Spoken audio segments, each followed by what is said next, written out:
Hello बच्चों, कल तक हम लोगों ने सिलेबस डिस्कशन कर लिया था कि हम लोग को क्या क्या पढ़ना था। पार्ट ए में क्या पढ़ना था, पार्ट बी में क्या पढ़ना था, वो हम लोगों ने डिस्कस कर लिया था।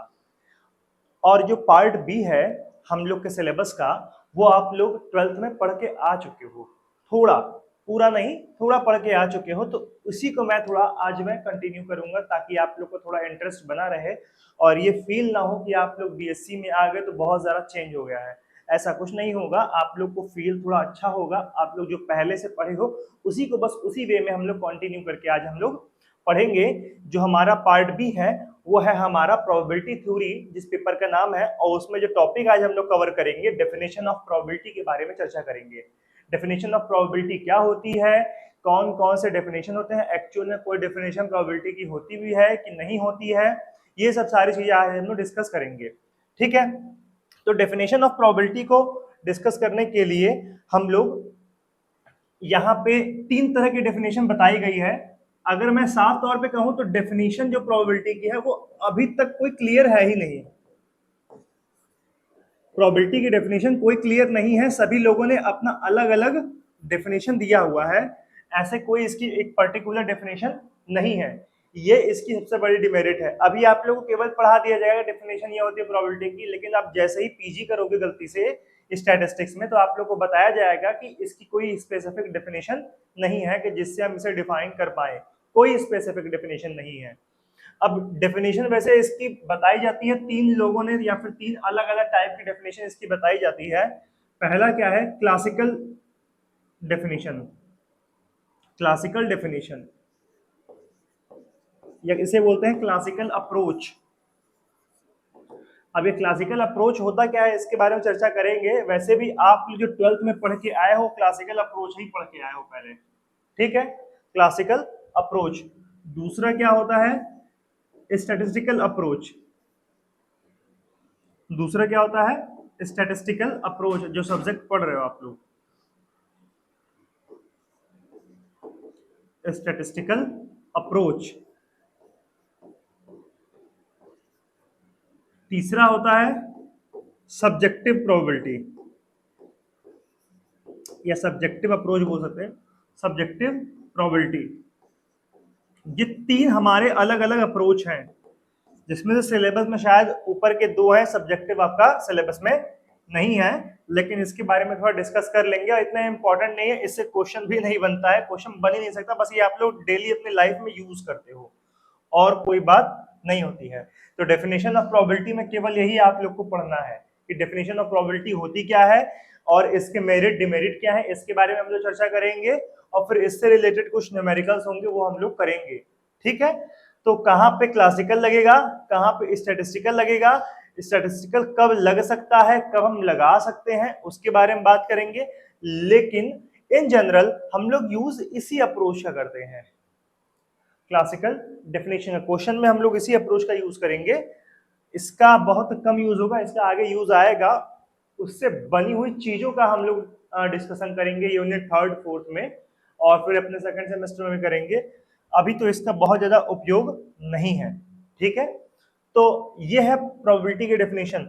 अब प्रोबेबिलिटी के बारे में अगर मैं आप लोग से पूछूं, तो आप लोग से अगर मैं एक छोटा सा क्वेश्चन पूछता हूं, आप लोग मन में जानते होंगे कि प्रोबेबिलिटी की लिमिट क्या होती है। तो प्रोबेबिलिटी की लिमिट आप लोग कहते हो कि सर प्रोबेबिलिटी कोई भी इवेंट ए है वो 0 से लेकर के 1 के बीच में लाई करती है ना, ये आप लोग कहते हो। लेकिन अगर मैं ये कहूं कि ये प्योरली सही नहीं है, ये एक्सियोमेटिक अप्रोच के थ्रू आप लोग हमेशा पढ़े हो, 12th में जो पढ़ के आए हो एक्सियोमेटिक अप्रोच के, मतलब एक्सियम के थ्रू। अगर यूपी बोर्ड वाले हैं तो अभिगृहित के थ्रू आप लोग इसे पढ़ के आए हैं कि प्रायिकता के लिए कुछ अभिगृहित बनाए गए हैं, कुछ एक्सियम्स बनाए गए हैं, जिसे एक्सियोमेटिक प्रोबेबिलिटी बोलते हैं।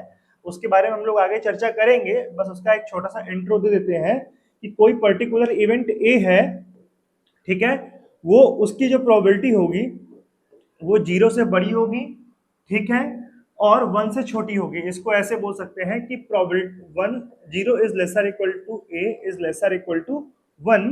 फिर दूसरा क्या है कि probability of an impossible event, रिक्त समुच्चय उसे बोलते हैं, नल सेट बोलते हैं। नल सेट अगर हम लोग इवेंट के फॉर्म में बना दें तो वो इम्पॉसिबल इवेंट हो जाता है। इसकी प्रोबेबिलिटी 0 हो जाती है, और प्रोबेबिलिटी ऑफ सैंपल स्पेस या सर्टेन इवेंट की वैल्यू हमारी क्या होती है, 1 होती है। और एक और चीज, ये इससे डिराइव होता है, इसलिए इसको आप किसी एक को भी ले सकते हो, इसको भी ले सकते हो, इसको भी ले सकते हो। और ये हम बोल रहे कि A1 और A2 दो डिसजॉइंट, म्यूचुअली डिसजॉइंट सेट है या म्यूचुअली डिसजॉइंट इवेंट है, तो इसको हम लोग ऐसे लिखते हैं, probability of A plus probability of B, ये एडिटिव प्रॉपर्टी से बोलते हैं। ठीक है, तो ये एक्सियोमेट्रिक अप्रोच होती है। इसको एक तरह से आप मान लो कि इसमें से ही दो है, फर्स्ट सेकंड थर्ड, ये तीन ही अप्रोच होते हैं हमारे एक्सियोमेट्रिक अप्रोच के। तो ये आप लोग जानते हो कि प्रोबेबिलिटी की लिमिट 0 से लेकर के 1 के बीच में होती है, बट सत्य ये नहीं है। ठीक है ना, सत्य ये नहीं है। ये एक्सियोमेट्रिक अप्रोच के बारे में आप लोग जानते हो। प्रोबेबिलिटी की लिमिट के बारे में जब भी बताया जाता है तो आपको बस ये समझ ले कि प्रोबेबिलिटी की जो लिमिट होती है वो 0 से लेकर के इनफाइनाइट तक होती है, 0 से लेकर के इनफाइनाइट होती है। अब कहोगे सर ये कैसे हो सकता है, किसी भी चीज की प्रोबेबिलिटी इनफाइनाइट तक कैसे जा सकती है, कितना चांस बढ़ जाएगा? तो आपको मैं ये बता दूं कि जैसे कभी कभी होता क्या है, आप लोग रियल लाइफ में यूज करते हो कि हम यहां से, अगर आपको सिंपल सा समझिएगा कि कभी कोई क्वेश्चन करते हो 200% चांस है कि हम ये कर लेंगे, 300% चांस है कि हम कर लेंगे, 400% चांस है कि ये कर लेंगे, 1000% चांस है कि हम कर लेंगे। तो 1000% बोल क्या रहे हो आप, 1000%, इसका मतलब 1000 डिवाइडेड बाई 100, ये आ गया 10, मतलब प्रोबेबिलिटी आपकी 10 है। आपने क्या कहा था, अभी कहा था 0 से लेकर के 1, लेकिन यहाँ पे प्रोबेबिलिटी क्या आ रही है, 10 है। तो जितना परसेंटेज बढ़ाते जाएंगे, जितनी सर्टेनिटी बढ़ाते जाएंगे, उतना परसेंटेज बढ़ेगा। इसलिए बोला जाता है कि प्रोबेबिलिटी की जो लिमिट होती है 0 टू इनफाइनाइट होती है। इसी को ही बोलते हैं क्या, सब्जेक्टिव प्रोबेबिलिटी। इसी को क्या बोलते हैं, सब्जेक्टिव प्रोबेबिलिटी। कि इसको कैलकुलेट कर रहे हैं, कोई तरीका नहीं होता, इसे कैलकुलेट तो हम लोग कर नहीं सकते हैं, कैलकुलेट नहीं कर सकते हैं, लेकिन हाँ इसके बारे में हम सबके अपने अलग अलग राय होते हैं, अलग अलग अप्रोच रहते हैं। अब जैसे कैंट स्टेशन किसी को पकड़ना है, तो कैंट स्टेशन के पास कहीं कोई है तो उसके ट्रेन पकड़ने की गारंटी क्या है, चांसेस क्या है, तो उसकी ज्यादा रहेगी। जितना कोई दूर रहेगा उसके लिए वो कम होगी, या हो सकता है जो दूर रहे उसके लिए भी वो उतना ही पॉसिबल हो, क्योंकि हो सकता है कि उसके पास कोई ऐसा साधन है जिससे वो तुरंत पहुंच जाए। तो क्या हो गया, वो अपने, अब सबकी अपने अपने मायने में सबकी अपनी अपनी प्रोबेबिलिटी होगी, सबकी अपनी अपनी चांस होगी। एक ही पर्टिकुलर पॉइंट, चार बंदे निकल रहे, सबकी अपनी अपनी थिंकिंग रहे कि हम पक्का है, कितने गारंटी गारंटी साथ बोल रहे हैं कि हम ये इस ट्रेन को पकड़ लेंगे, ऐसे भी समझ सकते हैं। या एक पर्टिकुलर एग्जाम को अगर चार लोग दे रहे हैं तो सबके पास होने की प्रोबेबिलिटी अलग अलग होगी, यही क्या हो जाएगी, सब्जेक्टिव प्रोबेबिलिटी। ऑल्दो सबके क्या है, सबके सब सिचुएशन नॉर्मल है, लेकिन सबके लिए प्रोबेबिलिटी हमारी अलग अलग हो जाएगी पास होने की, इसी को क्या बोलते हैं, सब्जेक्टिव प्रोबेबिलिटी बोलते हैं। यही थी प्रोबेबिलिटी के बारे में जितना भी इंट्रोडक्शन हमसे हो सकता था, जितना हमने किया है वो यही था। अब हम लोग डेफिनेशन पढ़ेंगे। उम्मीद है कि आप लोग को अच्छे से समझ में आ रही होगी। कोई भी कंफ्यूजन होगा तो आप हमें कमेंट कर सकते हो, ग्रुप में मैसेज भी कर सकते हो, ठीक है ना। तो अभी बस केवल इंट्रो था थोड़ा मोड़ा। अब हम लोग स्टार्ट करेंगे डेफिनेशन ऑफ प्रोबेबिलिटी, कि प्रोबेबिलिटी की डेफिनेशन क्या होती है।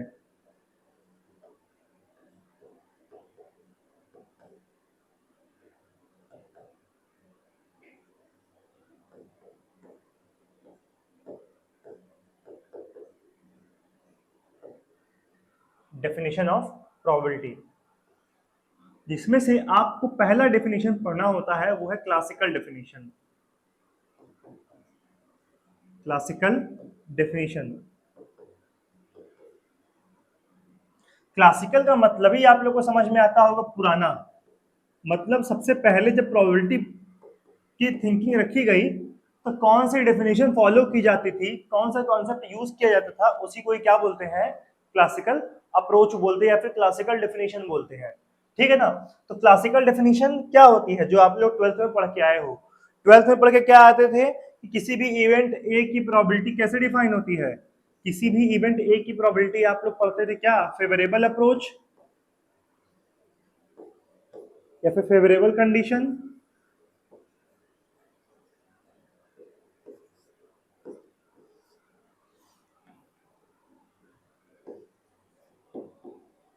अपॉन में टोटल कंडीशन।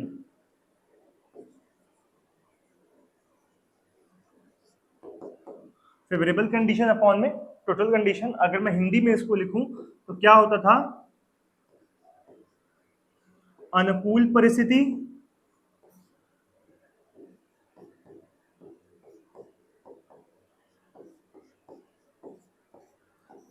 अपॉन में कुल परिस्थिति।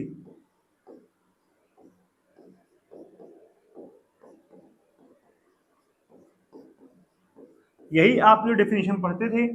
इसी को ही क्या बोलते हैं, क्लासिकल अप्रोच। पुरानी तरीके, पुरानी परिभाषा यही होती थी क्या, हमारी क्लासिकल अप्रोच किसी भी प्रोबेबिलिटी को कैलकुलेट करने के लिए। इसकी कुछ रिस्ट्रिक्शन थी, वो रिस्ट्रिक्शन आपको पता है बस याद नहीं है। अगर हम ये कहें तो रिस्ट्रिक्शन आपको पता है बस याद नहीं है। ये डेफिनेशन के बारे में बात करेंगे। अभी इसकी क्या क्या लिमिटेशन है, तो उसमें कुछ अलग अलग टाइप के इवेंट आएंगे, उस इवेंट के बारे में भी हम लोग चर्चा करेंगे। पहले उसकी प्रोबेबिलिटी के डेफिनेशन के बारे में चर्चा कर लेते हैं, फिर हम अलग अलग इवेंट के बारे में बता देंगे, डिफाइन कर देंगे। आप लोग थोड़ा सा वो पढ़ के आए हो, इसीलिए मैं इसको थोड़ा सा बताने की कोशिश कर रहा हूँ, ठीक है ना। कि म्यूचुअली एक्सक्लूसिव इवेंट क्या होता है, म्यूचुअली एग्जॉस्टिव इवेंट क्या होता है, इक्वली लाइकली इवेंट क्या होता है। इसको हिंदी में आप लोग क्या पढ़ते थे, एक समसंभावी घटना होती थी, एक होती थी परस्पर अपवर्जी घटना होती थी, और उसको क्या बोलते थे, म्यूचुअली एग्जॉस्टिव को याद नहीं आ रहा एग्जैक्टली। तो सबकी अलग अलग डेफिनेशन हम लोग पढ़ते थे, याद होगा आप लोग को। और एक निश्चित घटना भी होती थी, एक अनिश्चित घटना भी होती थी, एक असंभव घटना होती थी। अलग अलग टाइप के हम लोग इवेंट पढ़े हैं।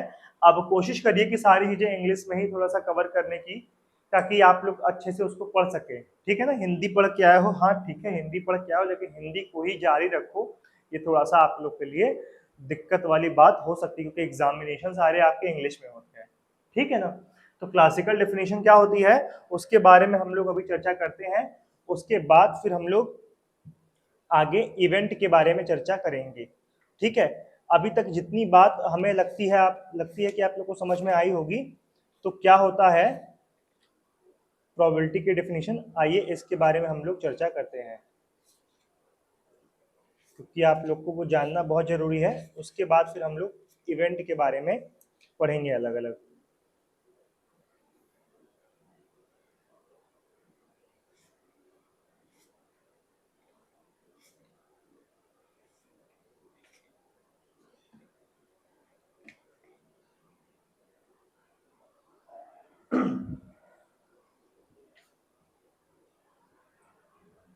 इसको मैथमेटिकल डेफिनेशन भी कहते हैं, अगर आप जानना चाहो, क्योंकि एग्जाम में हो सकता है कि आपको मैथमेटिकल डेफिनेशन के फॉर्म में पूछ दिया जाए, तो आप इसे मैथमेटिकल डेफिनेशन के फॉर्म में भी पढ़ सकते हो।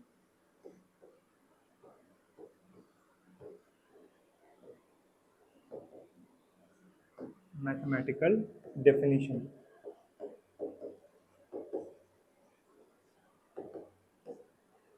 ठीक है। तो क्या होता है, इसके बारे में थोड़ा हम लोग लिख लेते हैं, उसके बाद फिर समझाते हैं क्या है। कि इफ अ रैंडम एक्सपेरिमेंट, अभी आप लोग को ये कंफ्यूजन होगा कि रैंडम एक्सपेरिमेंट क्या होता है। तो एक काम करते हैं कि पहले आप लोग को रैंडम एक्सपेरिमेंट ही हम समझा देते हैं, उसके बाद ये सारी बातें हम समझा देते हैं। चलिए हम इवेंट की चर्चा कर लेते हैं, रैंडम एक्सपेरिमेंट की चर्चा कर लेते हैं, उसके बाद सारी बात हम लोग यहाँ से चर्चा करते हैं, ठीक है ना। तो पहले रैंडम एक्सपेरिमेंट ही स्टार्ट करते हैं कि what is a random experiment. Random experiment से पहले एक और की बात कर लेते हैं, क्योंकि वो आपके सिलेबस में तो मेंशन नहीं है, लेकिन रैंडम एक्सपेरिमेंट समझने से पहले आप लोग को ट्रायल के बारे में थोड़ा समझना चाहिए कि व्हाट इज ट्रायल, ट्रायल क्या होता है, उसके बारे में आप लोग को पढ़ना चाहिए। और आउटकम क्या होता है उसके बारे में भी आप लोग को जानना बहुत जरूरी है। उसके बाद ही आप लोग को ये थोड़ा सा ज्यादा अच्छे समझ में आएगा, ठीक है ना। सिलेबस में आपके ट्रायल और ना आउटकम, ये सिलेबस में आपके लिखा नहीं हुआ है, लेकिन मैं बता रहा हूँ क्योंकि वो जरूरी है, ठीक है। सिलेबस आप लोग का उल्टा पुल्टा लिखा हुआ, तो हमको इस तरह से मैनेज करना पड़ता है। तो पहले ट्रायल के बारे में चर्चा करते हैं। ट्रायल क्या होती है,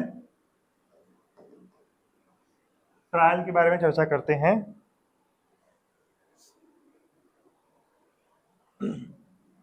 ट्रायल क्या है कि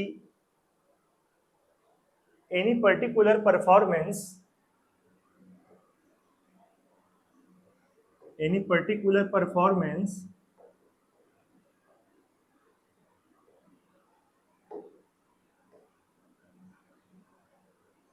any particular performance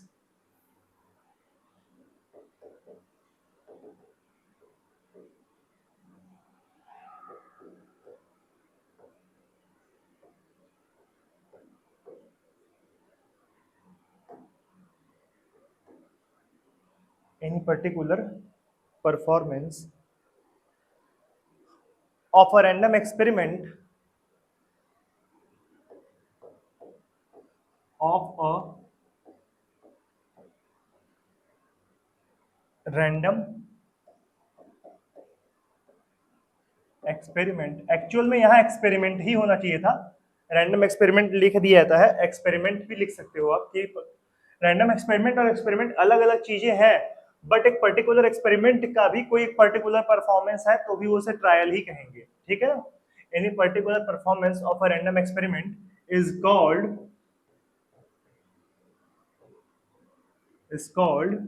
ट्रायल, ठीक है, इज कॉल्ड ट्रायल, इसे हम लोग ट्रायल कहते हैं, ठीक है। तो अभी हम लोग रैंडम एक्सपेरिमेंट पढ़े, ठीक है। अभी रैंडम एक्सपेरिमेंट मतलब पढ़ना है कि यहाँ पे आ रहा है रैंडम एक्सपेरिमेंट क्या है, तो इसको भी हम लोग समझेंगे कि होती क्या है बात। अभी फिर हम आउटकम पढ़ लेते हैं, उसके बाद फिर रैंडम एक्सपेरिमेंट क्या होगा, उसके बाद आप समझोगे कि थोड़ा सा होता क्या है रैंडम एक्सपेरिमेंट। ये दो डेफिनेशन मैं पहले इसलिए लिखवा दे रहा हूँ कि सिलेबस में मेंशन नहीं है, लेकिन आप लोग को जानना चाहिए, ठीक है ना।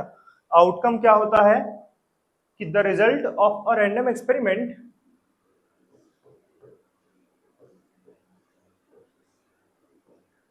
the result of a random experiment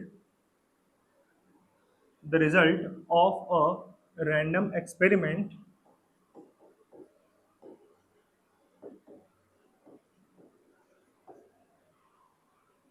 is called outcome,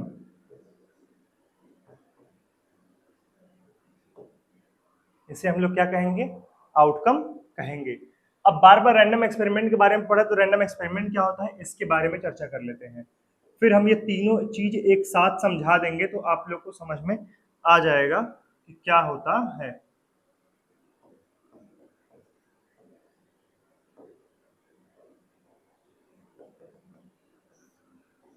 अब देखिए, अब समझिए रैंडम एक्सपेरिमेंट क्या होता है। एक्सपेरिमेंट तो जानते हैं, कोई भी आप वर्क कर रहे हो, कोई भी चीज जिसके लिए रिजल्ट के लिए वेट कर रहे हो, वो हमारा एक पर्टिकुलर एक्सपेरिमेंट होता है।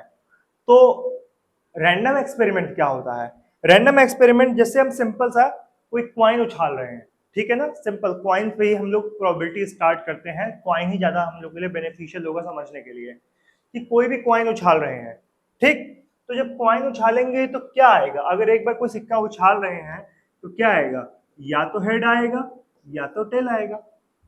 कोई भी सिक्का उछालेंगे तो क्या आएगा, या तो हेड आएगा या तो टेल आएगा, आप लोग पढ़े होंगे तो, ठीक है, ये आप लोग को पता है, या तो हेड आएगा या तो टेल आएगा। ये क्या हो गया, एक हमने एक्सपेरिमेंट किया, एक हमने एक्सपेरिमेंट किया, अब सिक्का उछाल रहे हैं तो हमको पता है कि या तो हेड आएगा या तो टेल आएगा, लेकिन आएगा क्या हमें ये नहीं पता है। हमको पूरी पॉसिबल इवेंट पता है कि क्या क्या आ सकती है, या तो हेड आएगा या तो टेल आएगा, लेकिन टेल आएगा कि हेड आएगा हमको ये नहीं पता है। हमारे पास दो पॉसिबल आउटकम है, लेकिन कौन सा आउटकम आएगा ये नहीं पता है। एग्जाम दे रहे हैं, या तो पास होंगे या तो फेल होंगे, यही दोनों कंडीशन हो सकती है, या तो पास होंगे या तो फेल होंगे, लेकिन पास होंगे या फेल होंगे इसकी कोई गारंटी नहीं है।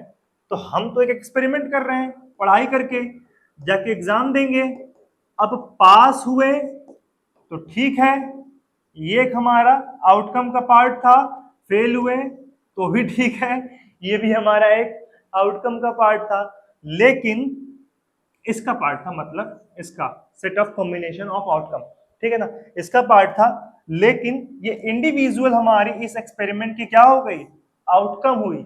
इंडिविजुअल इस एक्सपेरिमेंट की आउटकम हुई, बट ये जो एक्सपेरिमेंट कर रहे थे इसमें क्या आने वाला है ये हमको नहीं पता था, तो इस एक्सपेरिमेंट को ही हम लोग क्या बोलते हैं, रैंडम एक्सपेरिमेंट। साफ शब्दों में अगर हम कह दें कि ऐसा एक्सपेरिमेंट जिसमें रिजल्ट क्या आने वाला है, आउटकम क्या आने वाला है, ये हमें पता ना हो, बट क्या क्या आ सकता है ये हमको पता हो, तो ऐसे एक्सपेरिमेंट को रैंडम एक्सपेरिमेंट कहते हैं। सिक्का उछाल रहे हैं, क्या क्या आ सकता है, हेड आ सकता है या टेल आ सकता है, लेकिन क्या आएगा ये हमको पता ना हो, सिक्का उछालना क्या हो जाएगा, एक रैंडम एक्सपेरिमेंट कहा जाएगा। ठीक है, बात हमें लगता है कि आपको समझ में आई होगी कि हम एग्जाम दे रहे हैं तो या तो पास होंगे या तो फेल होंगे, लेकिन क्या होगा रिजल्ट हमको ये नहीं पता है। आप जैसे एग्जाम दे देते हो, सोचते हो कि यार पता नहीं कितना होगा, क्या होगा, पास हो जाएंगे ना कि नहीं होंगे भगवान जाने, पास होंगे या फेल होंगे भगवान जाने, ये बोलते हो। जब टीचर कॉपी लेकर के आते हैं आप लोग बड़े ईगरली वेट कर रहे होते हैं, पता नहीं कितना होगा, क्या होगा, पास रहेंगे या फेल रहेंगे, अगर पेपर जिसका एवरेज चला जाता है तो। लेकिन ये पक्का पता रहता है कि या तो पास होंगे या तो फेल होंगे, लेकिन जब तक वो कॉपी नहीं दिखाता है तब तक अपने आउटकम के बारे में आपको नहीं पता रहता, रिजल्ट के बारे में नहीं पता रहता है। तो वो क्या हो गया, एक रैंडम एक्सपेरिमेंट हो गया। उस रैंडम एक्सपेरिमेंट क्यों बोले कि उस एक्सपेरिमेंट में रिजल्ट क्या आने वाला ये हमें पता न चले। अब एक्सपेरिमेंट क्या होता है, जैसे आप कह रहे रैंडम एक्सपेरिमेंट ये हो गया, तो एक्सपेरिमेंट क्या होता है, केमिस्ट्री में अगर याद होगा टाइट्रेशन का जब आप लोग प्रैक्टिकल करते थे, जिसमें अलग अलग कलर बनाते थे कि ऐसे करेंगे, इसको मिलाएंगे तो इस कलर का एक अवक्षेप आएगा या एक इस कलर का एक फॉर्मेशन आएगा, तो ये क्या था, वो एक एक्सपेरिमेंट था कि जितनी बार भी आप लोग HCl को जितनी बार भी HCl को NaOH से मिक्स करोगे उतनी बार ही आपका क्या बनेगा, जितनी बार जो भी है उतनी बार ही आपका क्या बनेगा, NaCl बनेगा और प्लस H2O बनेगा। मतलब जितनी बार भी आप लोग हाइड्रोजन क्लोराइड को सोडियम हाइड्रोक्साइड से मिक्स कराओगे उतनी बार क्या बनेगा, नमक बनेगा और पानी बनेगा। ये क्या हो गया, ये एक्सपेरिमेंट है, ये एक्सपेरिमेंट है। क्यों, क्योंकि इसमें क्या आ सकता है, एक ही चीज आएगा, क्या आएगा, NaCl प्लस H2O, एक ही चीज यही आएगा, इसके अलावा और कुछ नहीं आएगा। सर्टेन हो गया ना, आप करो चाहे कोई और करे, दुनिया का हर एक इंसान भी इस प्रैक्टिकल को करके देखेगा तो उसको रिजल्ट यही मिलने वाला है। तो आउटकम भी एक आ रहा है, आने वाले पॉसिबल रिजल्ट भी एक ही है, इसलिए ये एक केवल एक्सपेरिमेंट कहा जा रहा है, एक्सपेरिमेंट है ये, it is not a random experiment. क्यों, क्योंकि अगर इसके अलावा कुछ और बन सकता था कि HCl और NaOH को मिला के कुछ और बन सकता है, या तो ये बनेगा, हम कहते हैं या तो नमक बनेगा या तो चीनी बनेगा, या तो नमक बनेगा या तो चीनी बनेगा, तो चेक करके देखो क्या बन रहा है, तो आप कहते हैं कि हाँ ये रैंडम एक्सपेरिमेंट है। हो सकता है कभी नमक बने, हो सकता है कभी चीनी बने, बट ऐसी बात इसमें होती नहीं है, इसलिए इसे हम लोग क्या बोलते हैं, एक्सपेरिमेंट बोलते हैं। और जब हमको गारंटी ही नहीं हो कि कौन सा रिजल्ट आएगा, तो इसलिए उस एक्सपेरिमेंट को हम लोग क्या बोलेंगे, रैंडम एक्सपेरिमेंट बोलेंगे। और रैंडम एक्सपेरिमेंट कर रहे हैं तो अगर एक बार उस रैंडम एक्सपेरिमेंट को किए, ऐसे तो बहुत बार कर सकते हैं, बहुत बार हम लोग किसी रैंडम एक्सपेरिमेंट कर, सिक्का बहुत बार उछाल सकते हैं, लेकिन अगर एक बार सिक्का उछाले तो वो क्या बन जाएगा, ट्रायल बन जाएगा। या फिर एक बार उछाले या तो अलग अलग बार उछाल रहे तो हर एक बार जो उछाले वो हर एक ट्रायल कहलाएगा। ऐसे हम कहते सिक्के को 10 बार उछाले, सिक्के को 10 बार उछाले तो ये 10 बार ट्रायल हो गए, 10 ट्रायल है, इट इज अ 10 ट्रायल। एक पर्टिकुलर परफॉर्मेंस क्या होती है, ट्रायल कहलाती है किसी रैंडम एक्सपेरिमेंट की। आउटकम क्या कहलाता है, आउटकम इस पर्टिकुलर परफॉर्मेंस का रिजल्ट होता है कि सिक्का उछाले, हेड आ गया तो कह देंगे आउटकम हेड आया है, टेल आ गया तो कह देंगे आउटकम टेल आया है। तो क्या हो गया, ये रिजल्ट होता है एक रैंडम एक्सपेरिमेंट का, और ये क्या होता है, एक पर्टिकुलर परफॉर्मेंस होती है किसी रैंडम एक्सपेरिमेंट का। और रैंडम एक्सपेरिमेंट क्या होता है, जिसका आउटकम हमको पता न रहे उसे क्या बोलते हैं, रैंडम एक्सपेरिमेंट कहते हैं। और सेट ऑफ आउटकम तो आप लोग को पता ही होगा ना, 12th में पढ़ के आए होंगे, अगर नहीं आया होगा तो मैं बता दे रहा हूँ कि सेट ऑफ आउटकम को क्या बोलते हैं हम लोग, सैंपल स्पेस बोलते हैं। क्या बोलते हैं, सैंपल स्पेस, हिंदी में बोल दे प्रतिदर्श समष्टि बोलते हैं। क्या बोलते हैं, प्रतिदर्श समष्टि है। सिक्का उछालेंगे तो क्या आएगा, हेड आएगा और टेल आएगा, इसको एक सेट में डाल दिए और इसको हमने एस नाम दे दिया, तो this is called the sample space. और हर एक पर्टिकुलर जो पॉइंट इसकी है, हर एक एलिमेंट जो इस सैंपल स्पेस का है, इसे क्या बोलते हैं? सैंपल पॉइंट बोलते हैं। क्या बोलते हैं? सैंपल पॉइंट बोलते हैं। और इसको क्या बोलते हैं? सैंपल स्पेस बोलते हैं। सैंपल स्पेस मतलब हर एक पॉसिबल इवेंट को एक सेट में डाल दिया गया तो क्या बन गया? सैंपल स्पेस बनेगा। मतलब इसके अलावा और कुछ नहीं हो सकता है। यानी कि हम सैंपल स्पेस की अगर प्रोबेबिलिटी निकाले तो उसकी वैल्यू क्या होगी? 1 होगी, क्योंकि इसके अलावा और कोई इवेंट होगा ही नहीं। या तो हेड आएगा या तो टेल आएगा, इसके अलावा कुछ नहीं हो सकता है। जैसे एक डाइस उछाले तो डाइस पे क्या क्या आ सकता है? 1 आ सकता है, 2 आ सकता है, 3 आ सकता है, 4 आ सकता है, 5 आ सकता है, 6 आ सकता है। पासे पे 1 से लेकर 6 तक के नंबर आ सकते हैं और कुछ तो नंबर नहीं आ सकता है। तो इसको हमने एक साथ लिख लिया, लिख के एक ब्रैकेट में डाल दिया, तो ये क्या हो गया? ये एक सैंपल स्पेस हो गया। हम आपसे कह दें कि एक पासा उछाल रहे हैं, डाइस उछाल रहे हैं, 1 या 2 या 3 या 4 या 5 या 6 आने की प्रोबेबिलिटी क्या है? आप साफ साफ कह दोगे सर 1 है, क्योंकि इसके अलावा और कुछ आ ही नहीं सकता। हम कह दे एग्जाम दे रहे हो, पास या फेल होने की प्रोबेबिलिटी क्या है? कह देंगे 1 है। क्यों? क्योंकि पास और फेल के अलावा कुछ हो ही नहीं सकते हैं। ठीक है ना? अब कोई कहेगा सर रिस्ट्रिकेट कर दिया गया तो वो भी फेल में कंसीडर करिए उसको। ठीक है ना? It is also type of fail. ठीक है? तो एक ग्रेस मार्क लग गया तो पास हो गए ना, तो वो भी तो एक पास होने का टाइप है। तो हम केवल पास और फेल, सिंपल पास और फेल का बात कर रहे हैं। ठीक है ना? ऐसा नहीं है कि आधे पास आधे फेल हो सकते हो, ऐसा नहीं है। ठीक है ना? तो क्या हो गया? सैंपल स्पेस की प्रोबेबिलिटी हमारी 1 हो जाती है। यहाँ पर भी देख लीजिए, सैंपल स्पेस की प्रोबेबिलिटी हमारी 1 हो जाती है। डाइस भी उछाला तो डाइस में हमारे क्या क्या पॉसिबल घटनाएं थी कि या तो 1 आएगा, या तो 2 आएगा, या तो 3 आएगा, तो 4 आएगा, तो 5 आएगा, तो 6 आएगा। लेकिन आप लूडो खेलते हो ना, तो हर बार डाइस उछालते हो, हर बार डाइस को नीचे गिराते हो, कितना आ रहा है? 1 आ रहा है कि 2 आ रहा है, 3 आ रहा है? आप क्या कर रहे हो? एक रैंडम एक्सपेरिमेंट कर रहे हो। रैंडम एक्सपेरिमेंट कर रहे हो तो या तो 1 आएगा, या तो 2 आएगा, या तो 3 आएगा, या तो 4 आएगा, या तो 5 आएगा, या तो 6 आएगा। आप जो भी आउटकम आता है हर एक ट्रायल में, उसके हिसाब से अपनी गोटी बढ़ाते हो। ठीक है ना? लूडो की तो हमारा क्या हो जाएगा? यही रैंडम एक्सपेरिमेंट हो जाएगा। ट्रायल मतलब समझ में आ गया होगा, आउटकम की बात भी आपको समझ में आ गई होगी। तो रैंडम एक्सपेरिमेंट क्या है?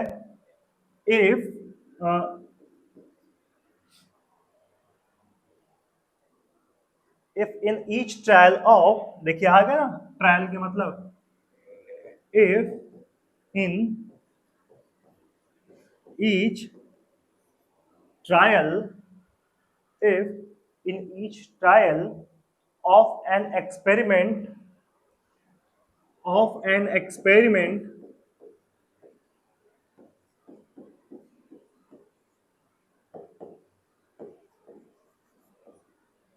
of an experiment conducted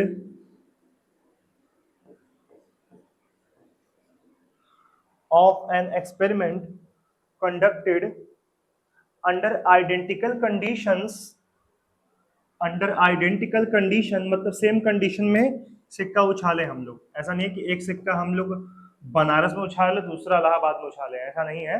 जहां पे हो वहीं पे उछालो, सारी सिचुएशन सेम होनी चाहिए। Under identical condition, identical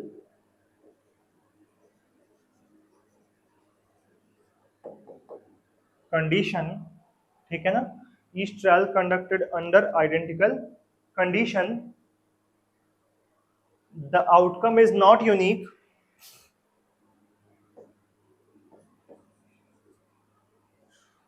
the outcome is not unique,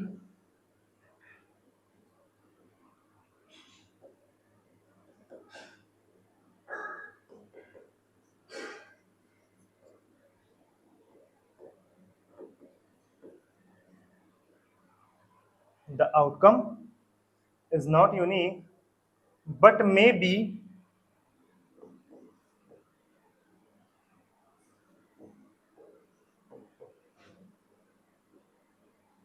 but may be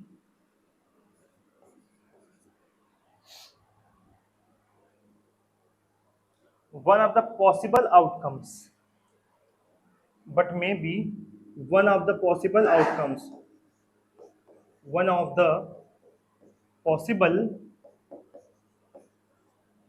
outcomes,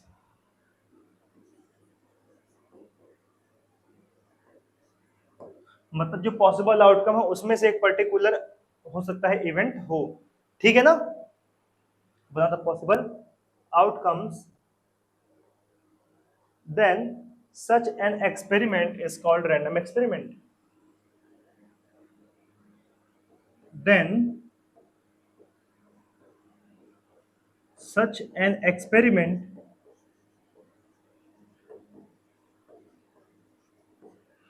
is called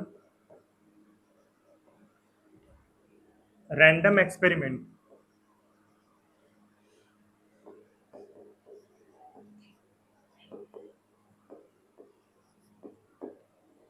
ठीक है, तो यहां से फिर से आप सब समझ सकते हैं अच्छे से कि रैंडम एक्सपेरिमेंट क्या होता है। मैंने बताया कि ऐसा एक्सपेरिमेंट जिसमें पॉसिबल आउटकम क्या क्या हो सकता है ये तो हमको पता हो, बट क्या आएगा रिजल्ट ये हमको ना पता हो, तो ऐसा एक्सपेरिमेंट को रैंडम एक्सपेरिमेंट कहते हैं। ये हमने आपको बताया था, तो वही लिखा है कि if in each trial of an experiment, मतलब जितने ट्रायल कर रहे हैं किसी पर्टिकुलर एक्सपेरिमेंट में, conducted under the identical condition, मतलब सेम सिचुएशन में हम उछालें, जैसे फैन चल रहा है और सेम फोर्स, अब जैसे हमारे पास एक कॉइन है, कॉइन तो नहीं है, ठीक है ना, जैसे सिंपल सा एक कॉइन है, सपोज करिए आप सेम फोर्स लगा रहे हो, ठीक है, इतनी हाथ ऊंची है, सेम फोर्स लगा रहे हैं कॉइन पे, कॉइन उछल करके सेम हाइट पर जा रहा है, ये इम्पॉसिबल टास्क है लगभग, ठीक है ना।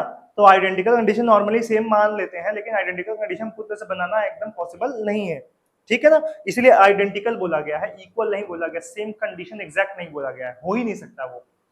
आप हाथ से सेम फोर्स लगाए, सिक्का उछाले, सिक्का जमीन पर गिरे वहीं पे गिरे, और हेड आ रहा है टेल आ रहा है, वो आपको नोटिस करना है हर बार।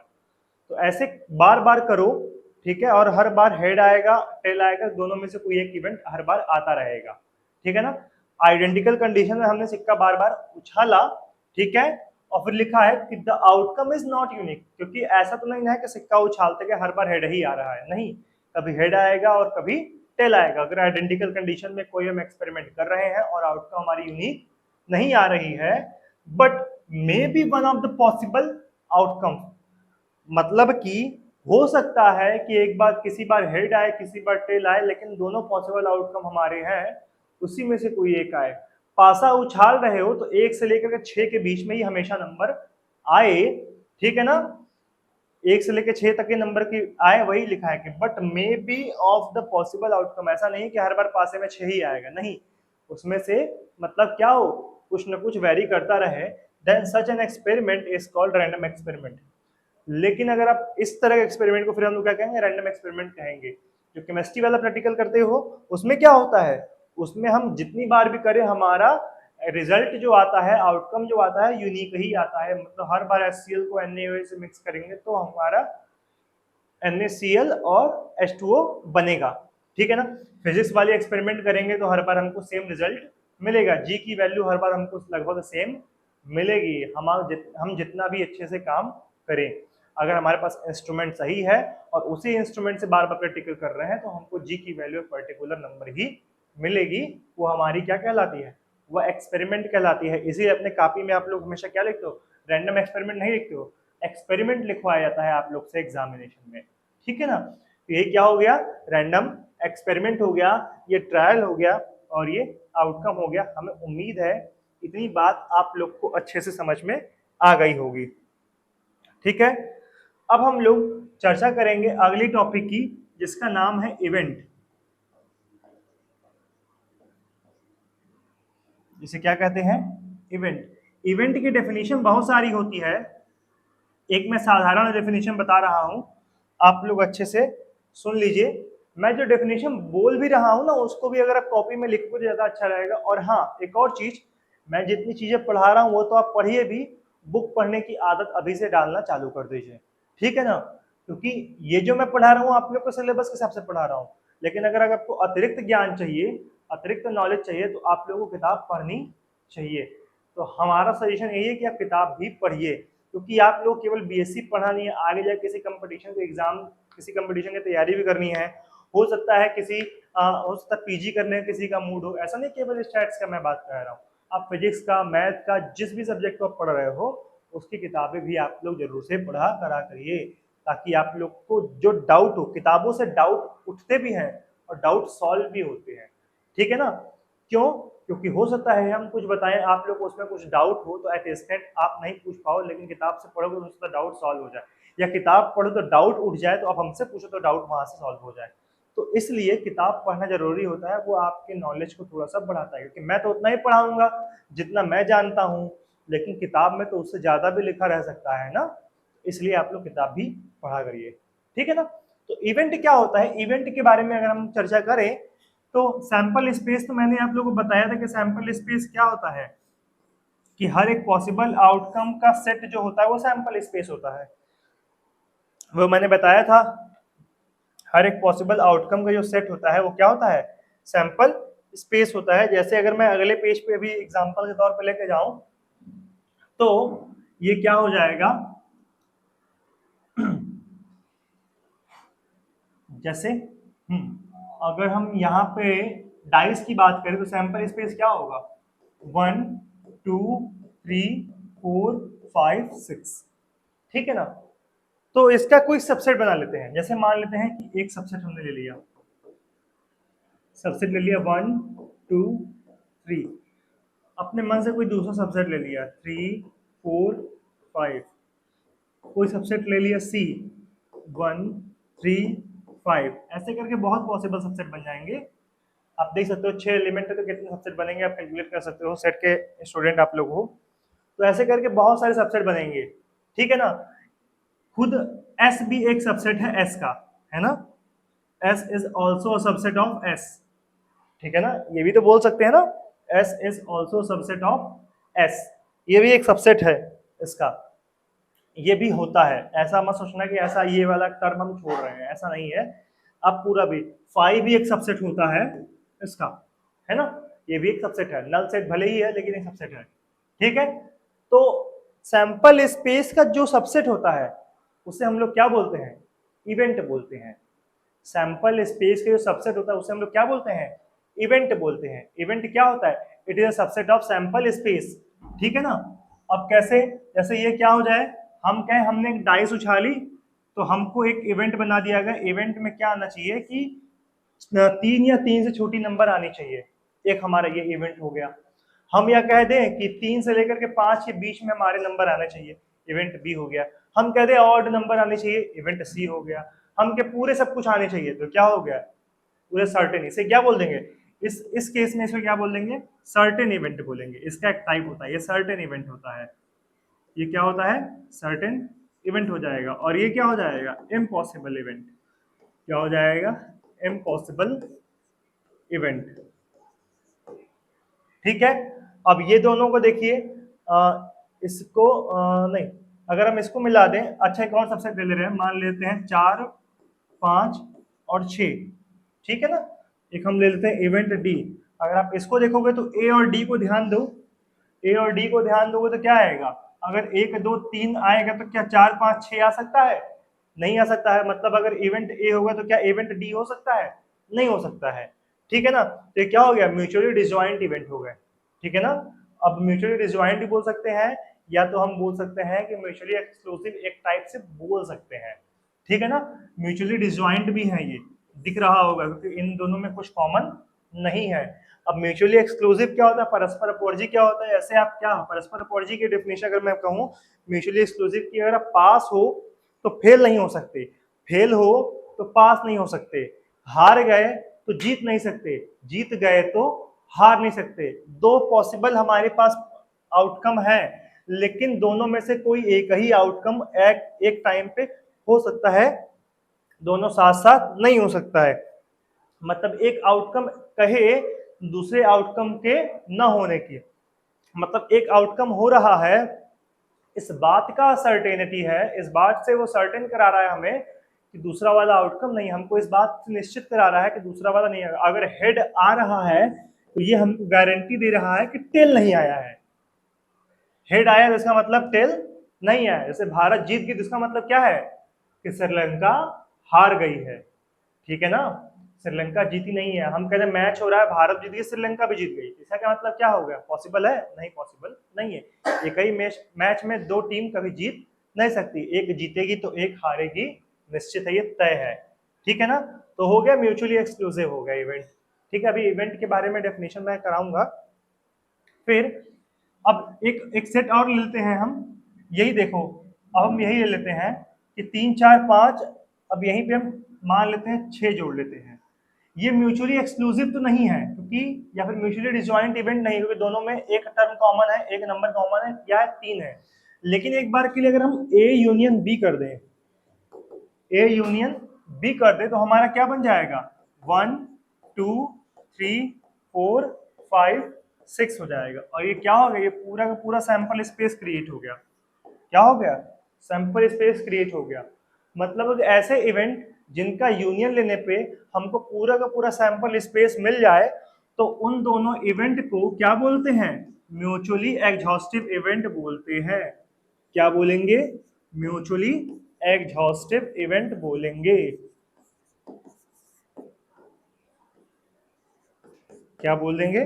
म्यूचुअली एग्जॉस्टिव, मतलब मिला दे तो पूरा का पूरा एग्जॉस्ट कर जाए सैंपल स्पेस को। एग्जॉस्ट मतलब खत्म हो जाता है या तो पूरा इकट्ठा हो जाए, हम बोल सकते हैं उसे क्या बोलते हैं? Mutually exhaustive. म्यूचुअली एक्सक्लूसिव क्या है? पास हुए फेल नहीं हो सकते, फेल हुए तो पास हो सकते हैं। मतलब एक के होने की गारंटी दे रहा है कि दूसरा वाला नहीं होगा। इम्पॉसिबल इवेंट कभी नहीं हो सकता और सर्टेन इवेंट मतलब पक्का होगा, ठीक है।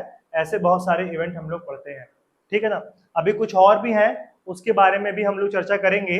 हमें उम्मीद है कि इतनी बात आप लोग को अच्छे से समझ में आ गई होगी। इसकी डेफिनेशन भी हम लोग अगली क्लास में देखेंगे। अभी बस इवेंट की डेफिनेशन लिखवा करके फिर हम क्लास लीव कर देते हैं, ठीक है। हमें उम्मीद है कि इतनी बात आप लोग अच्छे से समझ गए होगी। कोई कंफ्यूजन होगी तो आप हमें ग्रुप में मैसेज कर दीजिएगा।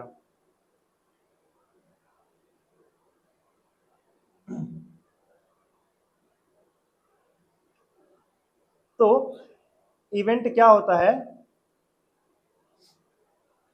तो यहां तक हम लोग पढ़े थे। उसके बाद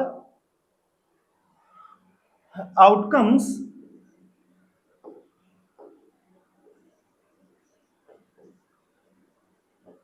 आउटकम्स और combination of outcomes, combination of outcomes, वही तो है ना। सैंपल स्पेस से सबसेट उठाएंगे तो कॉम्बिनेशन ऑफ आउटकम बनेगा।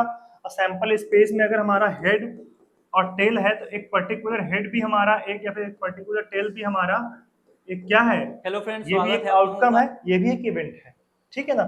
एक सिंगल नंबर भी एक इवेंट है, हेड आना भी एक इवेंट है, टेल आना भी एक इवेंट है, ठीक है ना। दो हेड आना भी एक इवेंट है, दो टेल आना भी एक इवेंट है, एक हेड और एक टेल आना भी एक इवेंट है, ठीक है ना। तो आउटकम्स और कॉम्बिनेशन ऑफ आउटकम, आउटकम और combination of outcomes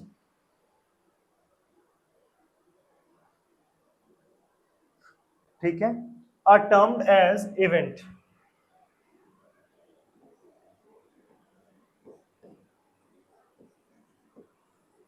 are termed as events. इसे क्या बोलते हैं हम लोग? इवेंट बोलते हैं, ठीक है। इससे रिलेटेड एग्जांपल हम लोग अब अगली क्लास में देखेंगे इवेंट के लिए या फिर रैंडम एक्सपेरिमेंट के लिए। वैसे मैंने सारी चीजें डिस्कस आप लोगों को कर ली है, तो आप लोग अच्छे से समझ सकते हो। तो आप लोग इतनी चीजों को पढ़िएगा, इससे रिलेटेड कंफ्यूजन हमें मैसेज करिएगा, और हमें उम्मीद है कि अब तक आपको सारी बात समझ में आ जाएगी। तब तक के लिए जय हिंद।